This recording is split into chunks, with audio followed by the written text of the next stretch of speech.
Welcome to Expert Insight. I'm your host, Dr. Pam Perry, and today we're diving into a game-changing conversation about intentional leadership and driving results in the workplace.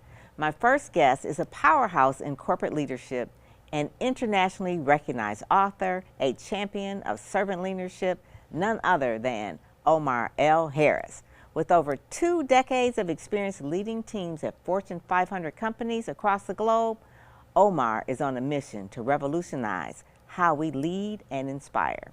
He's all about breaking down barriers, fostering inclusive excellence, and helping leaders create workplaces where everyone thrives. Omar, welcome to the show. Thank you so much, Pam. Oh, it's so good to have you here. So let's start at the beginning. Your leadership journey spans over continents, industries, and transformations. So what was that defining moment when you said, this is my mission, this is why I lead? Well, Pam, I was always a student of leadership. So all of my career I was curious about leading and leadership practices. But it wasn't until I got my first enterprise operation as general manager of Indonesia for a large pharmaceutical company with 900 employees. And I had to let go of 200 employees in my second week on the job that I realized the power of leadership and what it means to really be responsible for people. Oh my goodness. So you were one of the youngest managers of that company in the world. Yes. And you were at a ripe age of, let's say, under 40. Under 40, yes. And probably one of the youngest leaders there. And that's where you really kind of got into the whole leadership journey. Exactly. But one of the things is really your signature is talking about intentional leadership. So let's break down what that really means. You know, why is that a game changer in business today? Right, so I've evolved my leadership practice. I've talked about servant leadership in my books. I've talked about J.E.D.I leadership in my books, and now I'm talking about intentional leadership. Okay. So servant leadership is about inverting the hierarchy of leadership so that we focus on the employees who are closest to the customer. So we add value to them so they can add value to our customers. Okay. J.E.D.I leadership is about extending more outcomes for more stakeholders. So not just shareholders, but employees, communities, customers, and the environment as a leader. So it's about a higher level of leadership. And intentional leadership is about bringing in purpose, higher purpose, and inspiring people to be their best selves at work. I love that. I love that. And so your book, The J.E.D.I Leadership, explain what J.E.D.I means. So J.E.D.I is an acronym for Justice, Equity, Diversity, and Inclusion. Okay, all right. And so that's one of the main things that you speak on as well. But you talk about winning as one team. You know, so many companies struggle with creating unity in the workplace. But what's the number one thing leaders need to do today to build a strong, values-driven team? So that's why I've pivoted to intentional leadership, Pam, because the number one thing that leaders need to do to win as one team is to create higher purpose. It's what I call true north. When we know our true north and it's bigger than ourselves, we will bring more of ourselves to the proceedings and bring our best selves to the proceedings to achieve more than we thought possible. And that makes that one team. Yeah. So let's really kind of talk a little bit about diversity. Let's keep it real. A lot of companies talk about diversity. Right. Some of them want to create inclusive environments, but what are some of the biggest mistakes that companies make when trying to make this inclusive environment, and how can they fix it? I think the biggest mistake companies make around the whole situation of diversity, equity, and inclusion is treating DEI as if it's one word. So each of those letters has an outcome that you're trying to achieve. Diversity is an outcome, equity is an outcome, inclusion is an outcome, and the reason why I bring the J into it with J.E.D.I is justice. Without justice and fairness, then the rest of it falls apart. There you go. So diversity, the outcome of diversity is innovation. So if you are for innovation, you have to be for diversity, because diverse teams innovate more than homogeneous teams. Right. Equity is about opportunity. So if you believe that everyone should have the equal opportunity to participate in the organization, then you have to be for equity. That's all it means. And inclusion is about productivity. So if you love productivity, then you have to create an inclusive culture. So what happens is companies think that DEI is one lumped up word, and they're not looking at the separate, disparate outcomes for each of these terms. And so they set it up as one lump versus we have a diversity goal, an equity goal, an inclusion goal, and more importanly, a justice goal. Yes. Okay. And so that's the framework that you really teach from. Exactly. And that's one of the things that you speak and teach on. So you've spoken on some of the biggest stages, impacting thousands. What really makes your message different? Or what can people experience when they hear you Omar L. Harris live? Like, what are the things that they're going to get their takeaways? Well, I'm a storyteller. Okay. I like to tell stories about my own experiences and the experience of other leaders that I work with. But more importantly, I like to break down leadership into components that people can understand, like self-awareness. Like the fact that I like to talk to people in the audience and say that you don't actually know what you smell like. No, we don't. We think we know, but we don't know. It's about self-awareness, right? And so you need a coach, you need mentors, you need friends to tell you about yourself so that you can develop as a leader. So leadership without coaching is really almost an empty pursuit. You need help to be the best self, bring your best self to your employees so they can bring their best selves to the community and the customers that they serve. It's kind of like if you're in the picture, you can't see the frame. Exactly. So you need someone there. So that is one of the things too. And so you speak often, 2 or 3 times a month, and you do trainings and that kind of thing. What are some of the main things, I guess you would say, that your companies that you train with or that you train for have said about what has made the difference? Well, I think the whole thing about True North, so inspiring their teams, to basically bringing them together to define a purpose bigger than themselves. They're loving that. They're also loving the process of discipline execution that I bring. So basically how they set their priorities, set their wildly important goals, and then to go about achieving their goals. So for me, I'm all about outcomes, all about achieving what we say we're going to do, and having a process and be very structured in how we go about doing what we're going to do. So you must have studied leadership for a long time. Yes. The whole thing about leadership with you is intentional leadership, J.E.D.I leadership, those kind of things. But you remember one of the first books you read about leadership that just said, ooh, I really like this? I mean, you said you're reading at a young age. It's like, I don't know if I would have read books on leadership, but what was one of the first books you remember reading about leadership? The first book I ever read about leadership was How to Win Friends and Influence People by Dale Carnegie. That book is a leadership book.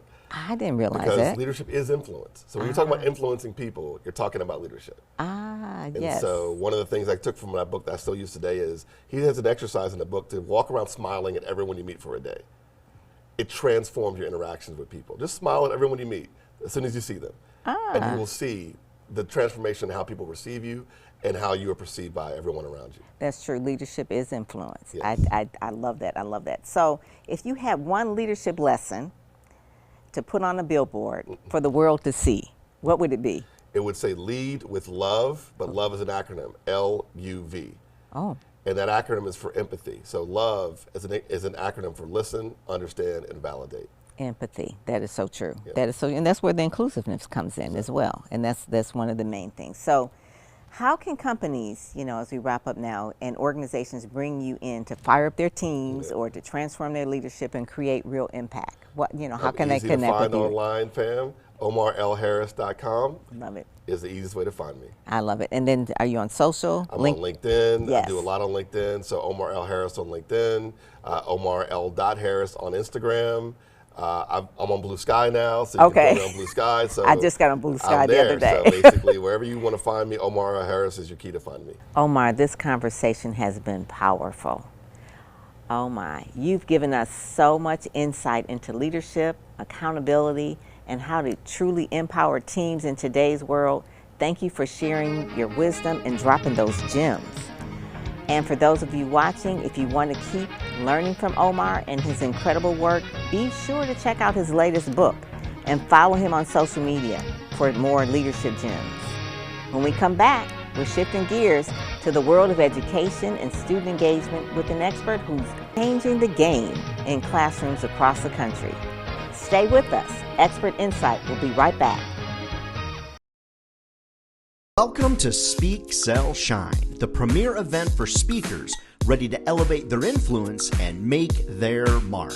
Set in the heart of the nation's capital at the iconic Howard Theater, Speak, Sell, Shine offers a unique opportunity to transform your brand in an unforgettable setting. Speak, Sell, Shine is an invitation-only event. Selected attendees who meet our program's requirements are invited to submit their application. Dr. Pam Perry, a PR and publicity powerhouse, reveals strategies that build brands. The Howard Theater is more than a venue, it's an inspiration. Emmy Award-winning speaker Ryan Dorn, booked 40 to 60 times a year, shares his secrets on sales. Professional makeup artists are on site preparing each speaker for the spotlight, with professional photographers and video crews capturing every angle. Attendees are ready to step into the spotlight for photo shoots and simulated news studio interviews.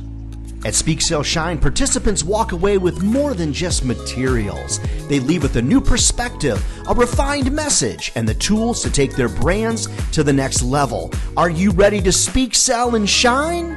Apply today and take your place among the legends. Are you ready to elevate your speaking career and be a part of a movement that amplifies Black voices? Speakers Magazine is your go-to resource, highlighting top speakers, industry insights, and strategies to take your platform to the next level. Subscribe today and unlock the blueprint for speaker success. Visit www.speakersmagazine.com, the #1 magazine for Black speakers. Subscribe now and start your journey to success. Amplify your voice. Subscribe today. Welcome back to Expert Insight. Now we're talking about the power of education and leadership, classroom transformation, and student engagement. And no one does it better than my guest, Stephen Boyd. He's an award-winning scholar, educator, motivational speaker of 25 years of experience as a teacher, administrator, and trainer. Known as a student engagement agent, Stephen is on a mission to help educators turn struggling classrooms into thriving ones. He, as he puts it, is transforming classrooms from outrageous to outstanding. And let me tell you, he is fired up about it. Stephen, welcome to the show. Thank you so much, Pam. Thank you for this opportunity. Oh, it's great having you. Yes. So from outrageous to Outstanding. Yes. Oh my goodness. Yes. Okay, so we're going to get into that. One of the things, I want you to give us a little bit of your background of your educational leadership. You've dedicated your career to transforming education. So what was your defining moment, when you realized that this was your calling? My defining moment was the rejection of my school leader, about maybe 12 to 13 years ago. At that time, the state of Maryland was proposing that school districts come up with more progressive policies and move away from zero tolerance discipline policies. And when you examine the data overwhelmingly said that these infractions started in the classroom. Classroom disruption, disrespect, insubordination. So we're not talking about knives, guns, weapons, drug possession, anything of that nature.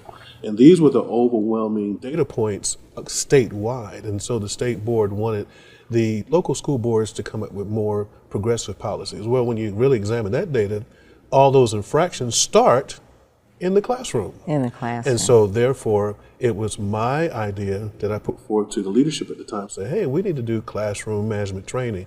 It was completely rejected. But that rejection was actually a new direction for me.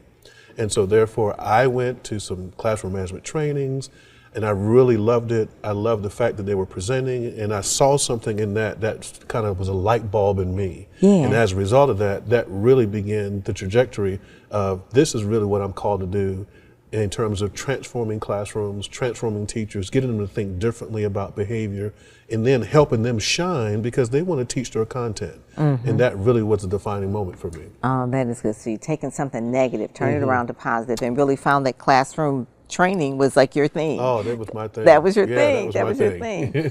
So it's evolved from really being a teacher in the classroom to now coaching educators at scale. So how has that journey been? That journey is almost like a crock pot, if you will. Growing up, my mother, she would make a chicken noodle soup. You got a little chicken, you got a little celery, you got some carrots, you got some bay leaf. And so for me, it's been a combination of a lot of good, a lot of challenges, a lot of bad. But in the end, the chicken noodle soup for me is gratitude. So the journey for me, although I've had all these mixed bag of experiences in this crock pot, although it's been kind of pushed to the side and kind of slow baked and slow cooked, what's come out of it is a sense of gratitude. And when I'm sharing in audiences and sharing with staff, I really want them to sense that gratitude, even though I'm training them on better strategies and better ways that they can kind of interact with their students. So the journey has been very much that. Although it's been kind of slow going, I'm grateful for where I am and grateful for the opportunity to share with others, because I believe that transformation and the message that I have to share with them is truly transformational. If they can embrace it, it will translate into their classroom. And so you were a teacher. What grade did you start, and what were you teaching So to where you believe it are or not, now? when I first started, I was a music teacher pre-K to 6. Oh. So I had the little babies all the way Woo! to Okay, yes. And at that time, I was in a split position, and I was on a rolling cart, and I had all these little instruments. And of course, this is a time of records and cassette tapes. And so you can imagine this big cart with all these different things, and you had a half hour of lunch, maybe an hour worth of prep.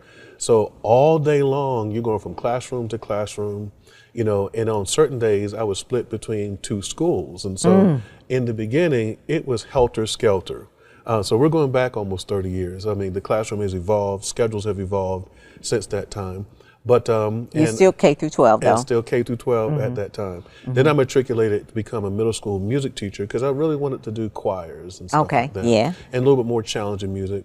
And then matriculated later on to a high school choir director because I really wanted to do like the trips and taking the kids on all the excursions and you know, wonderful things like that, and festivals. You know, that was really a great experience, and we won some awards. So I was really excited about the opportunity to do that. And then matriculated, then became an assistant principal, elementary school, assistant principal to high school. I oversaw alternative school for some time. Wow. Yeah, so I have a myriad of experiences, but then what I've been able to do is collect all those experiences as a result of what I'm doing now transformationally through SB Entertainment, and help teachers really command the stage, as we like to say, motivate, activate, and elevate their instructional practices to move those classrooms from outrageous to outstanding. I love that. I love that. So you have really had the whole gamut from K to 6 to middle school to high school. Yes, yes. So you're known for really helping teachers create high-performing, engaged students. What's the biggest mistake you really see educators make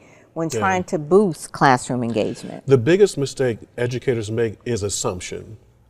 They assume students should know how to behave. And if we think about it, the same thing that we do when we take a player that we're trying to translate into a pro basketball player, hockey player, tennis player, we have to take them as a blanket slate and teach them what we might call expert behaviors and expert skills. The problem is many teachers think students should know by now.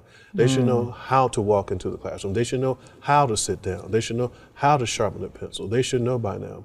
But the same way you want to teach that math, that social studies, you're the expert, you have to be the expert as relates to the behavior in my classroom. And so I often use this analogy where I talk to teachers about your restaurant. Your classroom is your restaurant, and you have to teach people how to behave in your restaurant.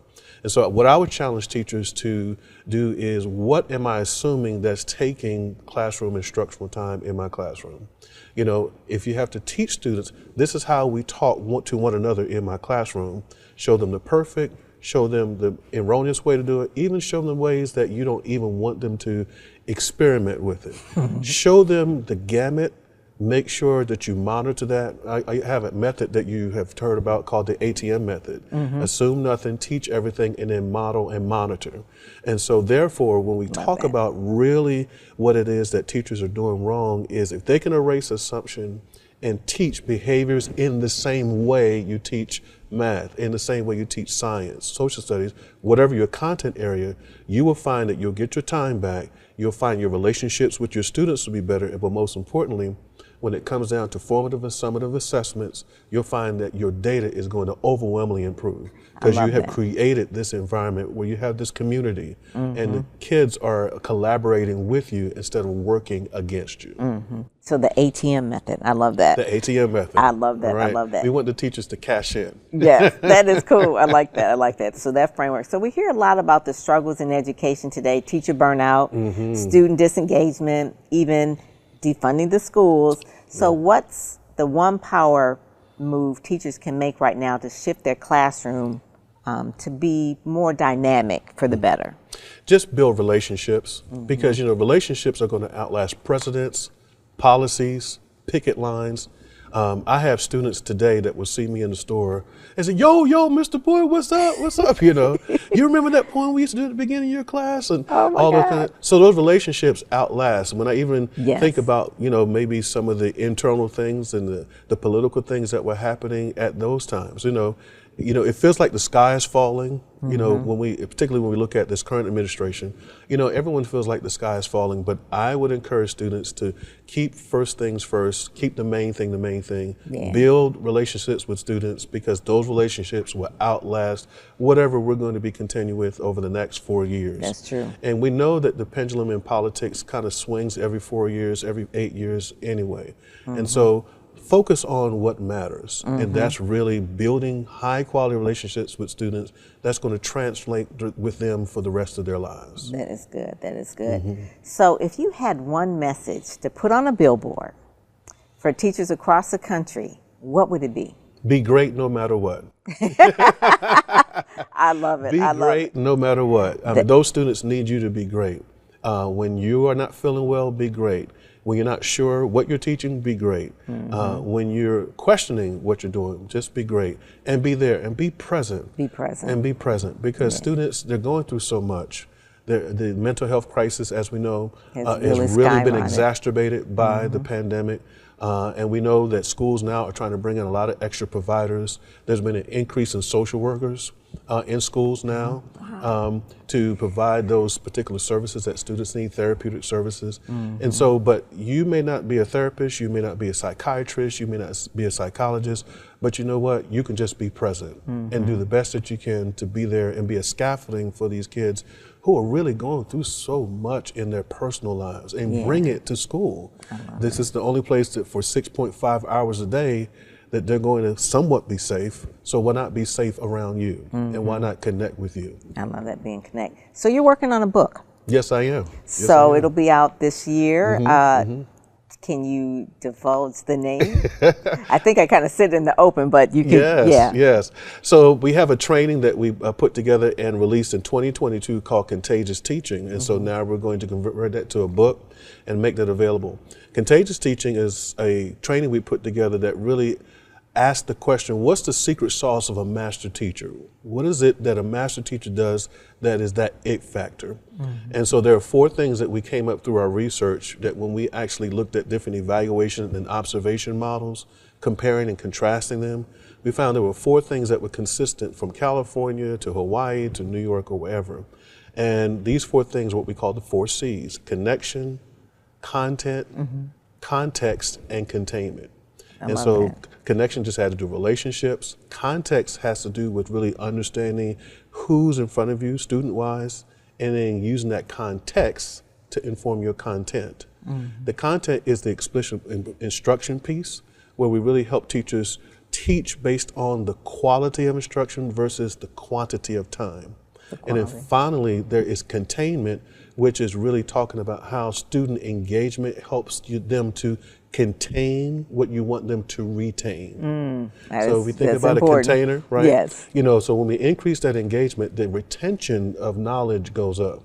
And so contagious teaching is really a wrap around those 4 C's that we're communicating to our audience to say, hey, if you do these 4 things consistently, you'll be a master teacher, or what we're calling a contagious teacher. Yes, and you're taking classroom from outrageous to outstanding. That's right. That's it. I love it. I love it. So how can educators or school leaders connect with you and, bring your expertise to their schools, and where can they book you for keynotes and trainings? I would love for them to go to my website at www.iamstephenboyd.com.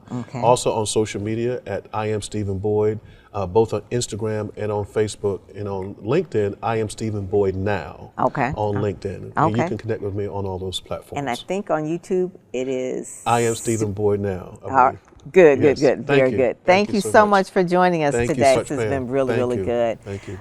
So, Stephen, this has been an incredible conversation. I just really love it. You've given educators, parents, and students so much to think about when it comes to engagement, motivation, and truly transforming education. I love your passion for taking classrooms from outrageous to outstanding, and that's really exactly the kind of impact we need right now.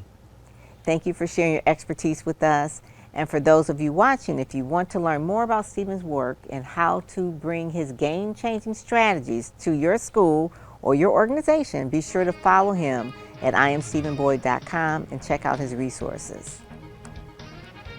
That's a wrap for today's episode of Expert Insight. Remember, leadership and learning go hand in hand.